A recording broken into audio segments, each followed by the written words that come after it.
TVC, a TV do Correio da Manhã.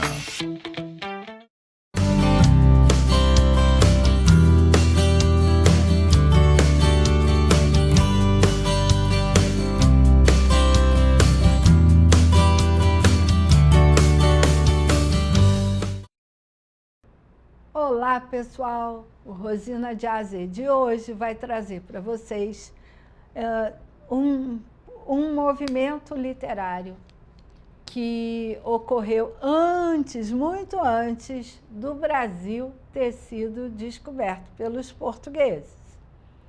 Por que isso? Porque algumas pessoas, alguns estudantes de ensino médio, ficaram me perguntando, e antes, teve isso, teve aquilo, por que você não falou? Me explica aí. Então, estou atendendo a pedidos. E aí, então, eu vou começar pelo trovadorismo, porque esse movimento literário foi o primeiro que ocorreu em Portugal, antes, exatamente quando Portugal se tornou uma nação livre, se constituiu como nação, que antes eram reinos todos misturados, Espanha, França, e aí eu explico isso, trouxe até uns mapinhas. Mas antes disso, vamos aos nossos avisos. A TV Correio da Manhã tem transmissão para Teresópolis, Petrópolis, Nova Friburgo, Paraíba do Sul e Três Rios. Mas se você não tem a TV por assinatura, você pode entrar, assistir toda a programação diária do canal 16 da TV Correio da Manhã, pelo YouTube, pelo Facebook, pelo Instagram e pelo site do canal. E se você quiser fazer as perguntas, como esses adolescentes fizeram, querendo entender isso, porque estudaram no ensino médio, você pode entrar em contato comigo pelo DDD 24 99295 0031. Então vamos lá, vamos entender o que é o trovadorismo. Trovadorismo foi um movimento literário que aconteceu na Europa, teve início na região de Provence, no sul da França. Só que era tudo meio que misturado. E em Portugal ele ganhou bastante projeção, porque Portugal tinha acabado de se firmar como nação.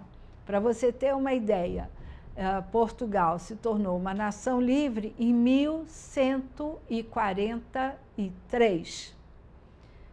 E o trovadorismo mostrou repercussão em Portugal, que se tem notícia, que se tem registro, em 1198, com o escritor, eu até depois trouxe um poema deles, se não me engano, o Paio Soares de Tavares, aproximadamente em 1198. É muito tempo antes do descobrimento do Brasil.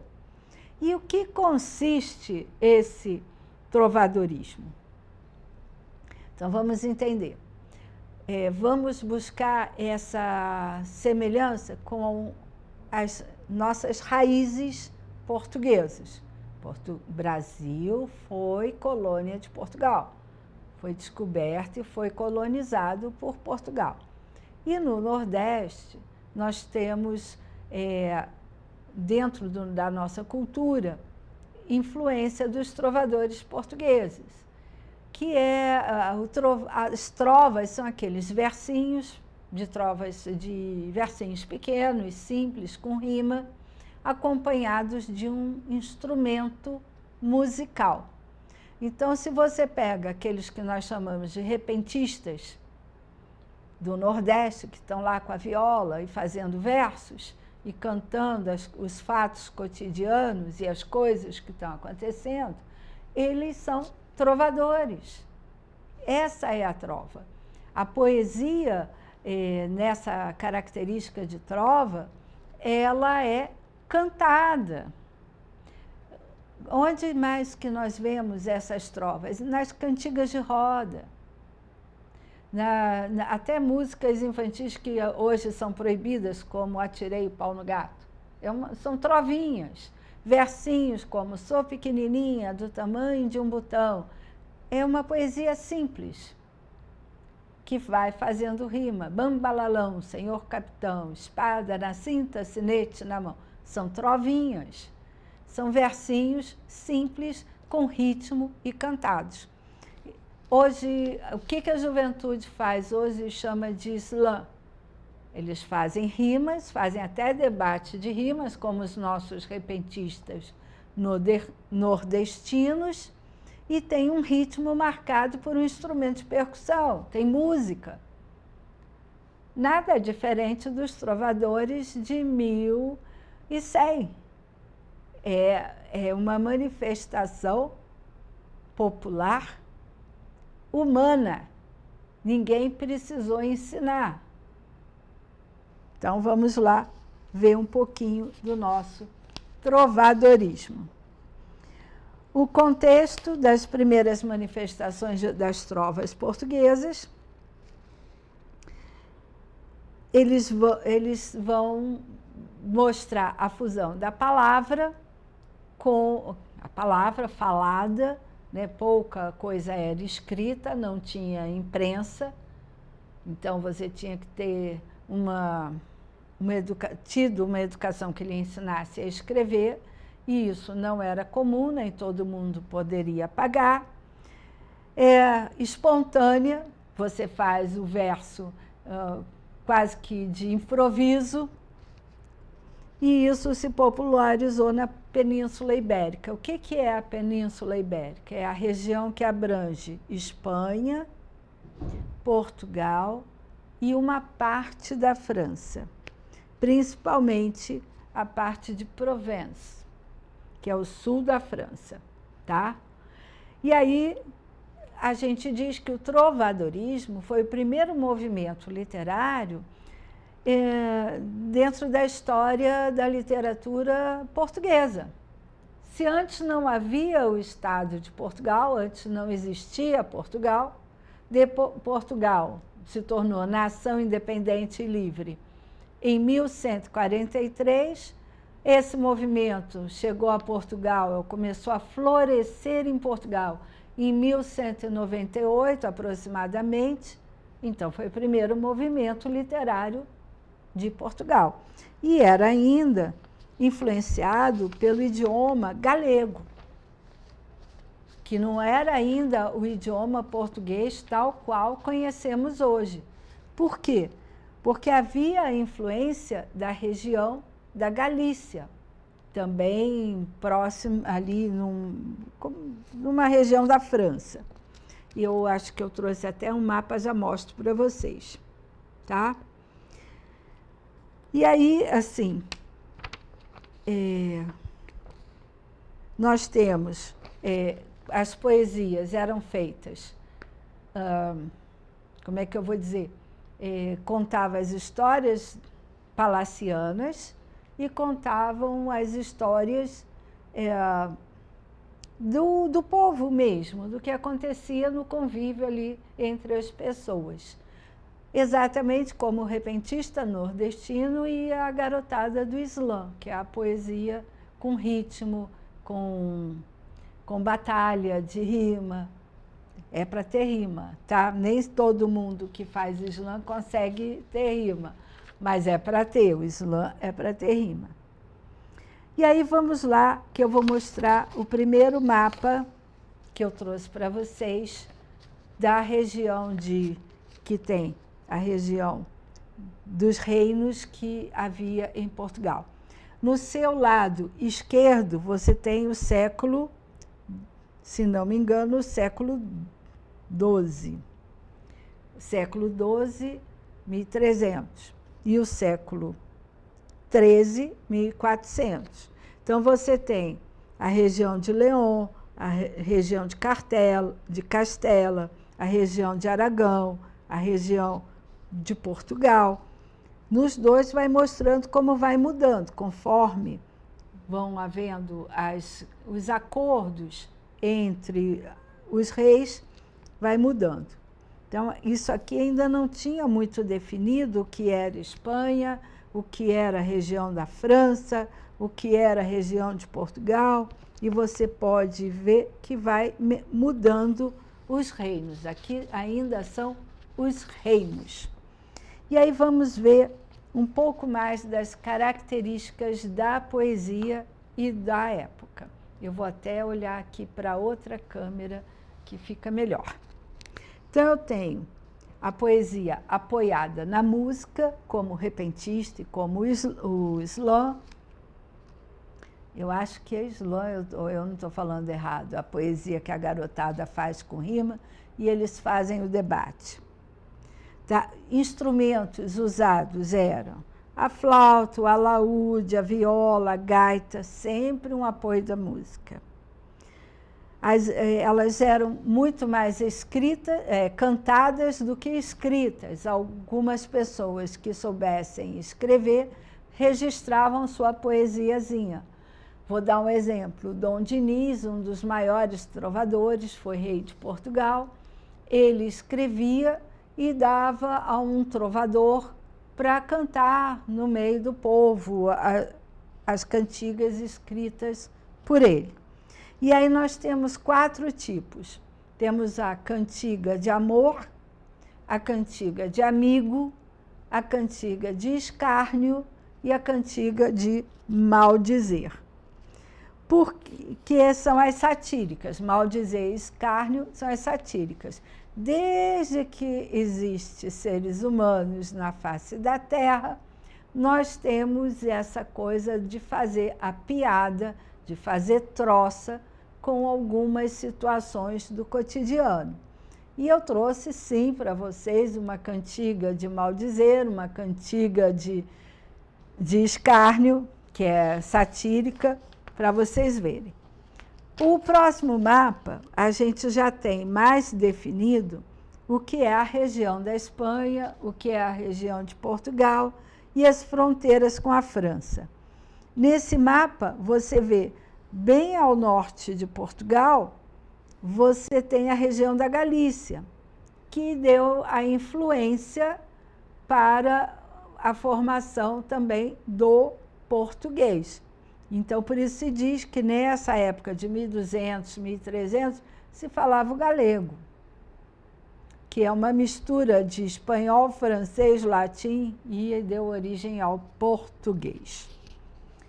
Então, vamos continuar aqui. O que está em destaque são as Ilhas Canárias. Então, vamos um pouquinho além. Já observou o mapa? E aí, vamos lá. Vou começar com as características da cantiga de amor e de amigo. As cantigas de amor, que são... A cantiga de amor tem um eu lírico. O que é o eu lírico? O eu lírico é a voz que fala no poema. Essa voz que fala no poema das cantigas de amor é uma voz masculina, lamentando o amor que sente pela sua senhora. Só que essa mulher, para quem o poeta faz a sua cantiga, faz a sua declaração de amor, essa mulher é idealizada. Como assim? Ela é como se fosse a mulher nota 1000, quem lembra desse filme? É uma mulher perfeita, é inatingível para o poeta.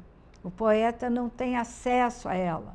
Geralmente ele é de uma classe social inferior à mulher que ele admira, idolatra, para quem ele faz o poema. Ele é capaz de sofrer de amor pela visão dessa mulher amada. Então, ele está sempre se colocando como um sofredor, um solitário, e ele está ali sofrendo de amor, aquele amor platônico. Quem nunca sentiu isso? De ver uma pessoa, aí tem todas as reações físicas da paixão, mas não tem acesso a essa pessoa. quem sente essa emoção, esse amor, sofre sozinho. E a pessoa amada nem sabe, basicamente, da sua existência. E era isso que acontecia, né? Ele fazia um poema idealizando essa mulher, nem sempre era uma mulher real, era só para fazer o poema. E, como diria Fernando Pessoa, o poeta é um fingidor, porque finge a dor que deveras sente, como diria o poeta Fernando Pessoa, e ele está lá criando a sua cantiga para essa mulher amada. E aí nós temos alguns trovadores importantíssimos. Os versinhos são chamados de redondilhas porque têm poucas sílabas poéticas, 5 ou 7 sílabas poéticas, e eles têm sempre as rimas.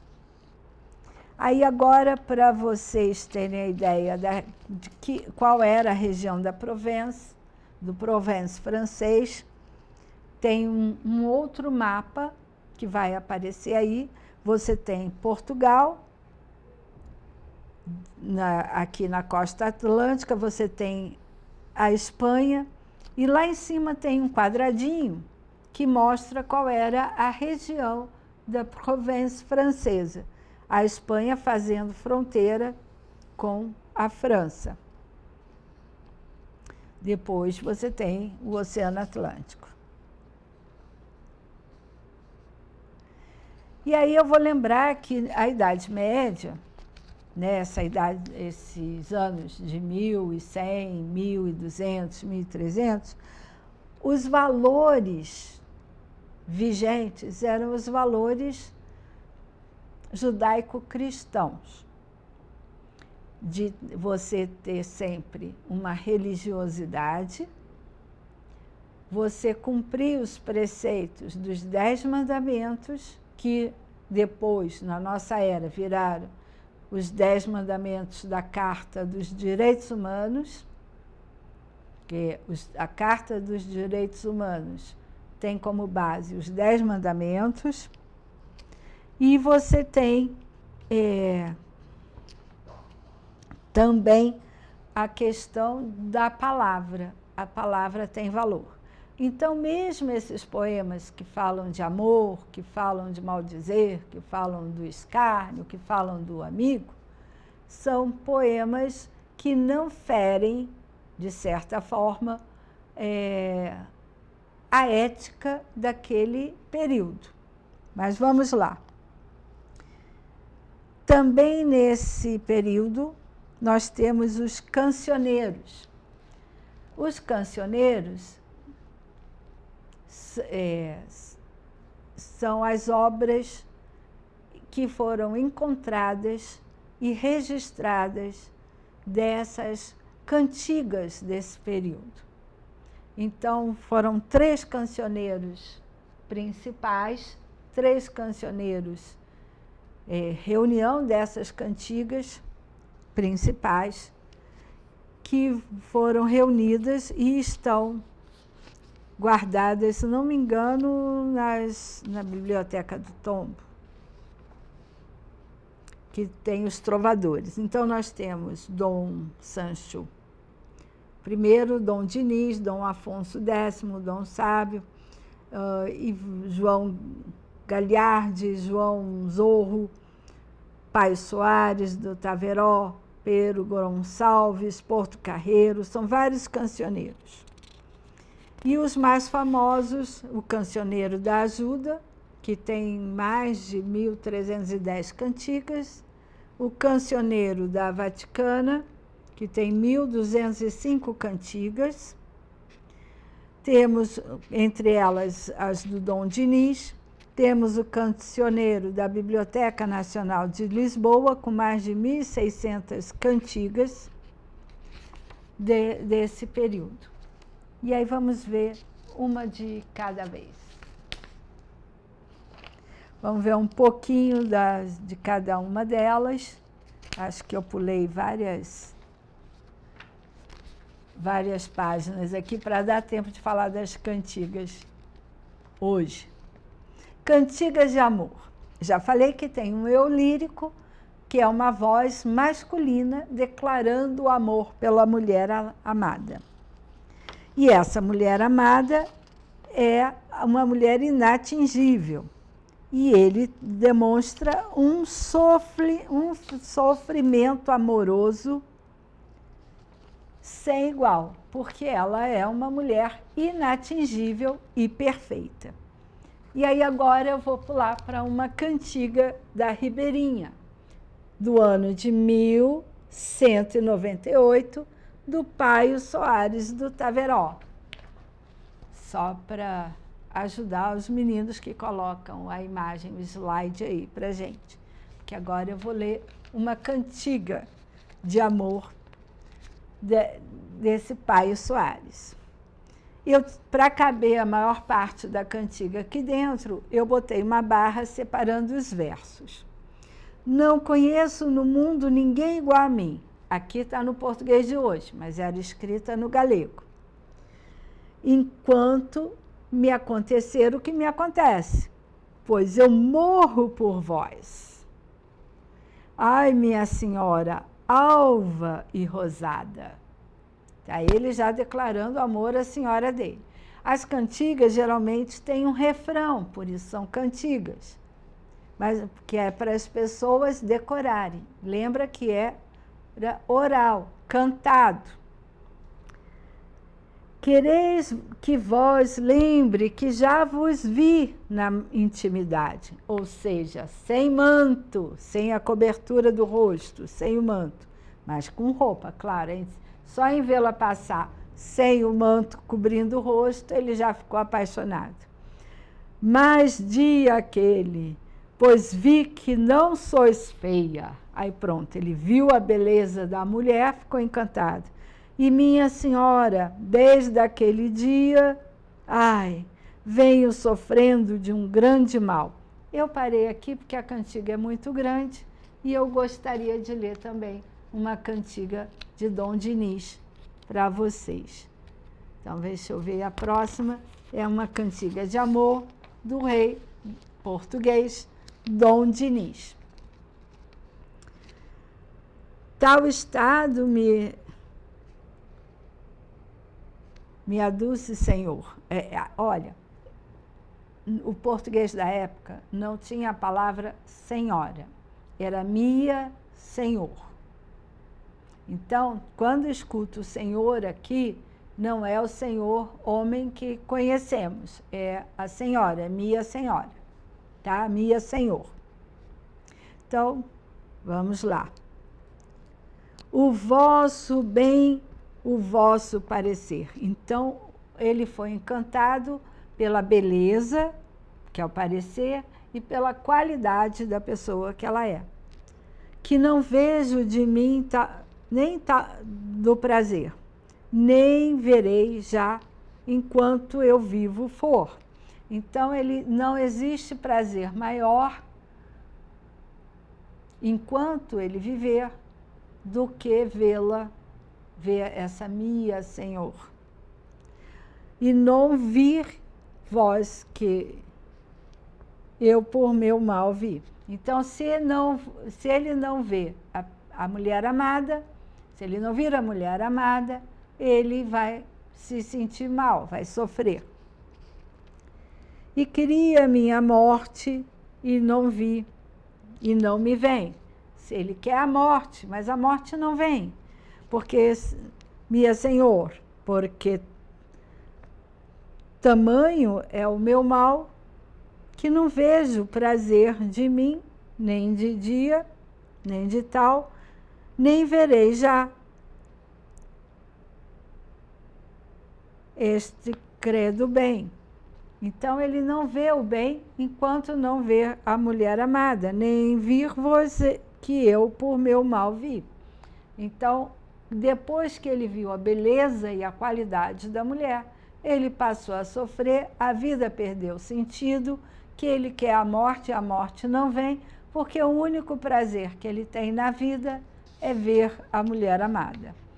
Então, para você ter uma ideia do que era a declaração de amor.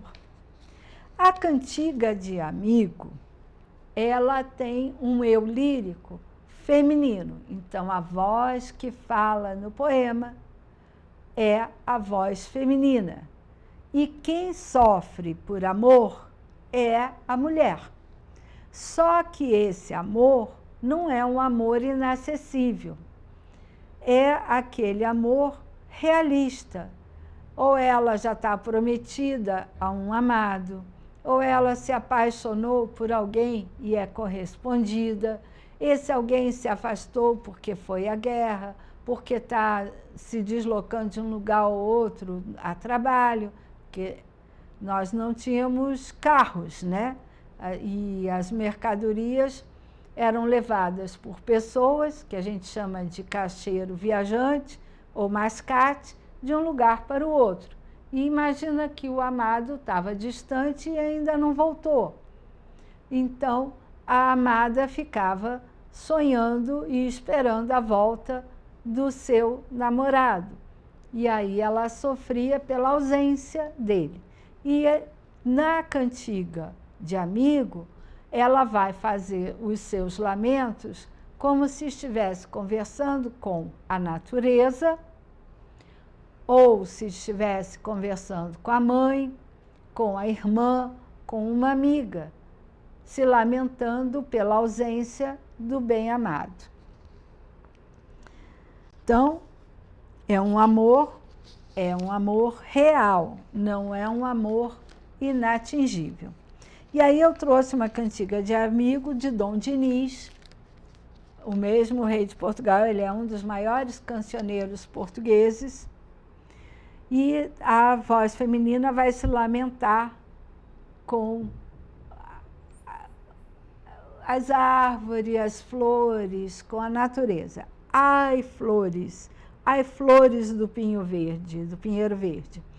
Se souberdes notícias do meu namorado, ai, Deus, onde ele está? Ai, flores do ramo verde, se souberdes notícias do meu namorado, tem aí, cantiga de Dom Dinis. Ai, Deus, onde ele está? Se souberdes notícias do meu namorado, aquele que mentiu sobre o que tinha combinado comigo, ai, Deus, onde ele está? Ela está achando que a demora dele é porque ele mentiu, ele foi e não voltou. Mas o poema continua, é muito longo, mas tem o refrão. Você vê que a estrutura é do refrão, e ela lamentando a ausência do seu amado. E aí, eu acho que ainda dá mais um pouquinho, as cantigas de escárnio, elas vão falar sobre, vai fazer um deboche sobre alguém. Não chega a dizer o nome da pessoa, mas vai fazer uma crítica à pessoa. E aí vamos lá, mais uma do Dom Dinis. Dom Dinis vai falar de outro dia, de um Dom Fulano, ele não diz o nome, que o papo dele, aí eu vou traduzir para ser bem rápida, que o papo dele era muito chato e toda hora ele dizia que ia embora, mas não ia e ficava enrolando. E aí Dom Dinis está reclamando dessa pessoa que não tem esse simancol, o papo é chato, e vai falando do Dom Fulano, que toda hora dizia que já ia embora e a pessoa se despedia. Então, vá com Deus, vá com boa sorte, boa aventura, e me deixe em paz. E o cara não ia, continuava ali insistindo.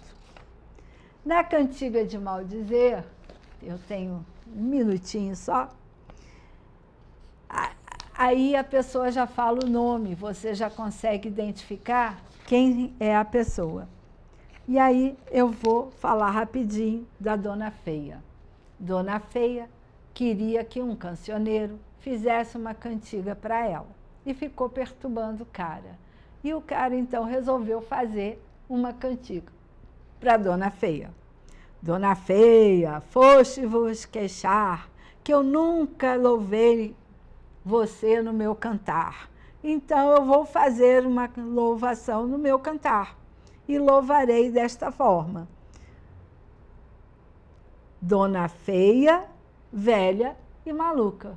Dona Feia, velha e sandia, maluca. E aí ele vai contando na sua louvação, na sua cantiga, que ele está fazendo esse louvor, essa cantiga para ela, porque ela insistiu muito em que ela é feia, velha e maluca. E aí eu termino hoje aqui esse movimento trovadorismo.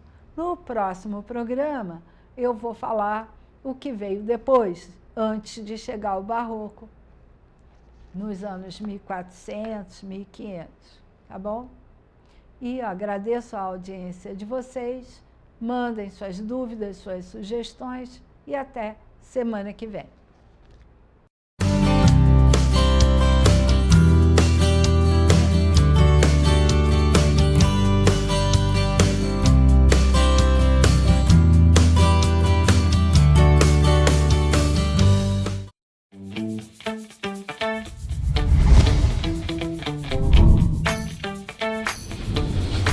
TVC, a TV do Correio da Manhã.